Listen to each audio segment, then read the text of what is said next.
చెప్పవే. ఏంట్రా ఇంకా పడుకొని ఉన్నావా? ఏంటో చెప్పవే. నువ్వు అర్జెంటుగా మా ఇంటికి రావాలి. ఏం పొద్దున్నే మీ నాన్నగారిని పోయాడా? కుళ్ళు జోకలస్ అనుకో, చంపేసి అందరికి భోజనాలు పెట్టేస్తాను రే. మరి ఇంకేంటి అంత పొద్దున్నే? మన ప్రేమ విషయం మా నాన్నకి చెప్పేశాను రా. నీకేంటి అంత తొందర? మా నాన్న మళ్ళీ తిరిగి యూఎస్ వెళ్ళాలంటున్నాడు. వెళ్ళేలోగా నా మ్యారేజ్ చేయాలంట, అందుకే చెప్పాల్సి వచ్చింది. సరే ఓకే, వస్తున్నాలే.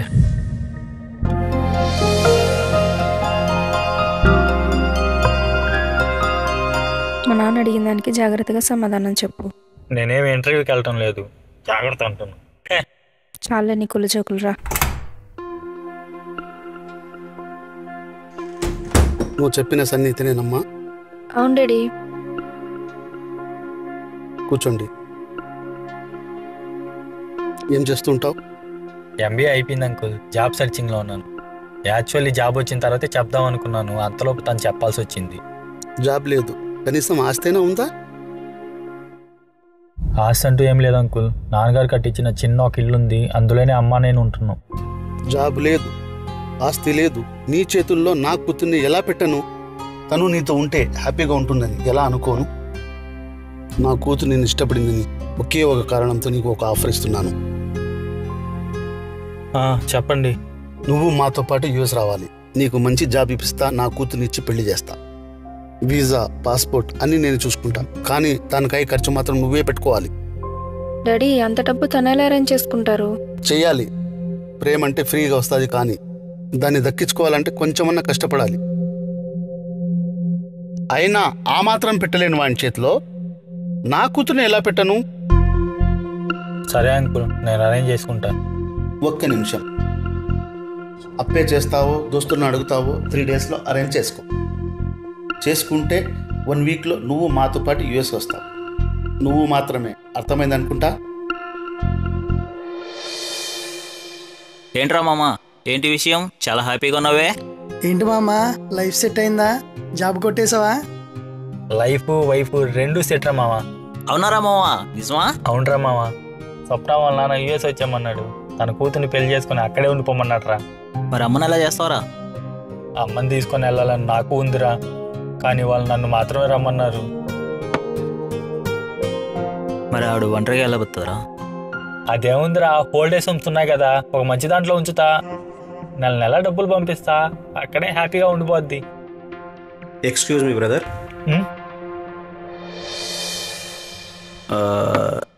నువ్వు రాధమ్మ కొడుకు కదూ? అవును. మీరు యూఎస్లో నీకేదో జాబ్ వచ్చిందని మీ అమ్మగారు ఇల్లు అమ్మేసి నా దగ్గర డబ్బు తీసుకెళ్ళింది. నీతో కొంచెం మాట్లాడచ్చా? ఇందాకటి నుంచి మీరు మాట్లాడేదంతా వింటున్నాను. మీ నాన్నగారు చనిపోయాక మీ అమ్మగారు నిన్ను ఎంతో కష్టపడి పెంచారు. నీకు మంచి అమ్మాయి, మంచి జీతము వచ్చిందని తన్ని ఒంటరిని చేసి వెళ్ళిపోవాలనుకుంటున్నావు. కానీ మీ అమ్మ జీవితమే నువ్వు కదరా, అదెలా మర్చిపోయావు? నిన్ను చూడకుండా ఉండలేనని నిన్ను హాస్టల్లో కూడా వేయలేదురా మీ అమ్మ. అలాంటిది మీ అమ్మను నువ్వు డైరెక్ట్గా ఓల్డేజ్ హోమ్లోనే వేయాలనుకుంటున్నావా? పైగా నెల తన ఖర్చులకి ముష్టి వేస్తాడంట. రేయ్, మీ నాన్న లేకపోయినా మీ అమ్మ మహారాణిలా బ్రతికిందిరా. ఇప్పటికీ తను ఇల్లు అమ్మి నీకు డబ్బులు ఇవ్వకుండా ఉంటే నీ బ్రతుకు సున్నా. ఏమిరా డల్లుగా ఉండవు? నాకు యూఎస్లో జాబ్ వచ్చింది, 4-5 లక్షలు ఖర్చు అవుద్దంట వెళ్ళడానికి. మన ఇంట్లో చూస్తే 10,000 కూడా లేదు. దానికి ఎందుకు నాన్న ఆలోచిస్తావు?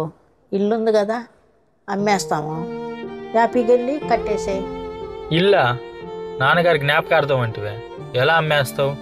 నాన్నగారి జ్ఞాపకార్థమే, కానీ నీకన్నా ఎక్కువేం కాదు. ఇక్కడ నీ జీవితం కదరా. నువ్వు వెళ్ళి హ్యాపీగా మిగతా పనులు చూసుకో, నేను వెళ్ళి డబ్బులు తీసుకొస్తా.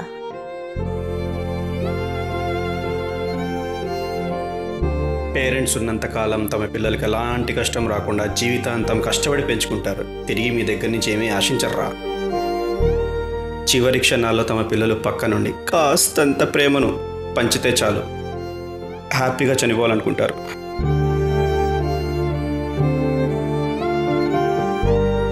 మనకు రెక్కలు వచ్చాయి కదా అని ఎగిరెళ్ళిపోతే వాళ్ళు నడవలేక అక్కడే ఆగిపోతారా. మనం సంతోషంగా వాళ్ళ ముందు తిరుగుతుంటే వాళ్ళు మన ఊహల్లోనే బ్రతికేస్తారు. మీ దారి మీరు చూసుకొని హ్యాపీగా వెళ్ళిపోతే ఆ ఒంటరితనం భరించలేక ప్రాణం ఎప్పుడు పోద్దా అని వాళ్ళు ఎదురు చూస్తూ ఉంటారు. తల్లిదండ్రుల విలువ వాళ్ళని పోగొట్టుకున్న నాకు బాగా తెలుసు.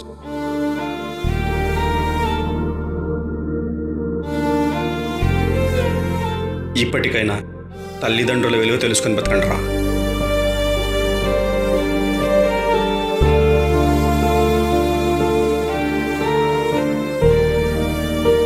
నీకు మంచి టాలెంట్ ఉంది నాన్న, నీకు ఎక్కడైనా జాబ్ దొరకద్ది. దానికి ఇంత బాధపడాలనా? ఇదిగో అన్నం తిను. నీ వెనకాల నేనున్నాను, అన్నం తిన్నానా?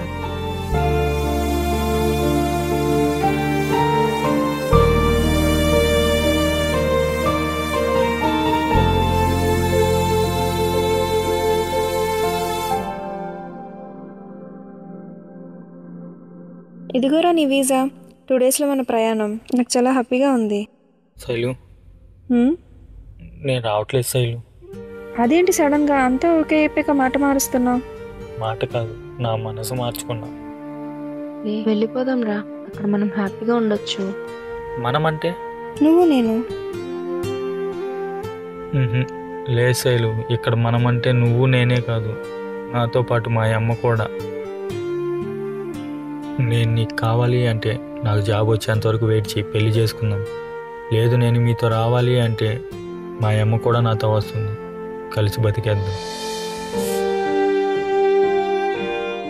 ఇన్నాళ్ళు నాన్న లేకుండా ఒంటరిగా బతికింది, ఇప్పుడు నేను లేకుండా అనాథం చేయాలనా? ఎక్కడో ఉన్న నేను ఎప్పుడు వస్తానా అని పదే పదే తను ఎదురు చూడాలా?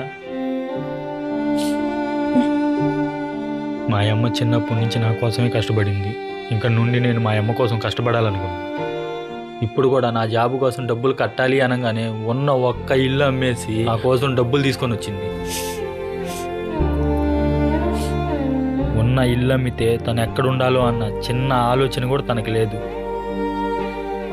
అలాంటి స్వచ్ఛమైన ప్రేమను వదిలేసి నీ ప్రేమ కోసం నేను రాలేను శైలు. ఒకసారి ఆలోచించరా ప్లీజ్. సారీ శైలు, నన్ను క్షమించు. సన్నీ ఆగు. సన్నీ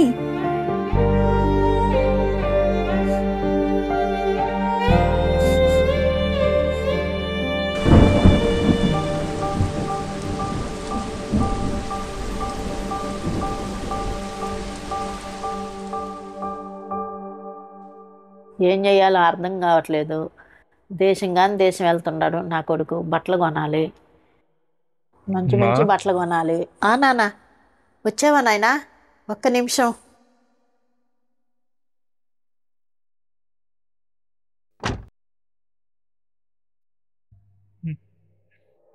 ఏ నాన్న నాకు చాలా పని ఉంది నాన్న. ఏమైంది? ఏంటి ఆ కంట్లో కన్నీళ్ళు? నన్ను వదిలేసి వెళ్తుండవనే? నాకేం కాదు నాన్న, నువ్వు హ్యాపీగా వెళ్ళరా నాన్న. నేను ఎక్కడికి వెళ్ళడం లేదు. ఏంటి నాన్న ఏమైంది? లేదమ్మా, నేను ఎక్కడికి నా గురించి ఏమి ఆలోచించబాకు నాన్న, నువ్వు హ్యాపీగా వెళ్ళిరా నాన్న. నిన్ను వదిలేసి నేను ఎక్కడికి వెళ్ళనమ్మా. ఏమైంది ఆయన?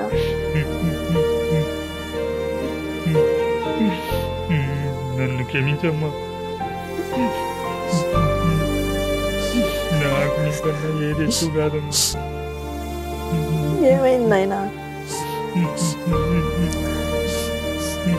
క్షమించమ్మా. ఈ ప్రపంచంలో మన నుండి ఏమీ ఆశించకుండా స్వచ్ఛంగా ప్రేమించేది అమ్మా నాన్న మాత్రమే. అన్నీ ఇచ్చిన వాళ్ళని అనాథలుగా చేయకుండా చివరి వరకు వాళ్ళతోనే కలిసి ఉందాం.